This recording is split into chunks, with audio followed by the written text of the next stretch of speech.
বাড়িতে একটি গাছ থাকলে দুষ্ট জিন প্রবেশ করতে পারবে না এবং আপনি ধনী হতে পারবেন। ঘরের ভিতরে বরকত আসবে, ঘরের সকল অভাব দূর হয়ে যাবে। এবং অনেকেই ব্ল্যাক ম্যাজিক করে, কুফরি কালাম করে, জাদুটোনা করে ক্ষতি করতে চায়। যদি আপনার ঘরে এই একটা গাছ থাকে, কেউ আপনাকে ক্ষতি করতে পারবে না। এই গাছটা হচ্ছে জান্নাতি গাছ। এটা কিন্তু আমরা অনেকেই জানি না।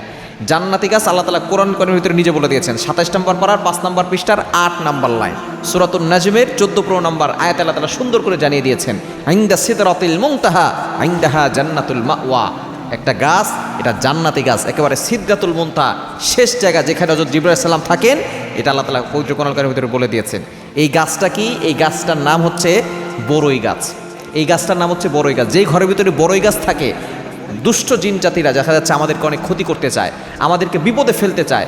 দুষ্ট জিন জাতিরা যারা আছে, অনেকে আবার বিশ্বাস করতে চায় না জিন জাতি আবার কাকে বলে। মনে রাখবেন, আল্লাহ পাক রব্বুল আলামিন মানুষদের ব্যাপারে একটা সূরা নাজিল করে দিয়েছেন সূরাতুন নাস, জিনদের ব্যাপারে একটা সূরা নাজিল করেছেন সূরাতুল জিন। যারা অনেকেই বলে, বিশেষ করে চিকিৎসা বিজ্ঞান যারা আছে, তারা ইসলামের ভিতরে যারা দাখিল না, যারা ইসলামকে ফলো করে না, ইসলামকে সাপোর্ট করে না, তারা দেখা যাচ্ছে বলে যে এই জিন বলতে কিছু নাই, এটা হলো মানসিক ভারসাম্যহীনতা। আসলে অনেক মুসলমানও এটা বলে যে জিন বলতে কিছু নাই। মুসলমান যদি এটা বলে তাহলে তার ইমানই থাকবে না। জিন আছে, এই দুষ্ট জিনরা মানুষের উপরে প্রভাব সৃষ্টি করে, মানুষকে ক্ষতি করার চেষ্টা করে। এই জন্য এই দুষ্ট জিনের প্রভাব থেকে বাঁচার জন্য, জাদুটোনা ব্ল্যাক ম্যাজিক থেকে বাঁচার জন্য ঘরে আপনি বড়ই গাছ লাগাবেন। কেননা এটা জান্নাতীদের একটা ফল এবং এই গাছটা হচ্ছে জান্নাতি গাছ। এই জান্নাতি গাছটা যদি আপনার ঘরের ভিতরে থাকে, বরকত আসবে, অভাব দূর হবে এবং আপনারা সকলে 5 ওয়াক্ত নামাজ পড়বেন, দেখবেন সকল বিপদ আপদ থেকে আপনারা বাঁচতে পারবেন।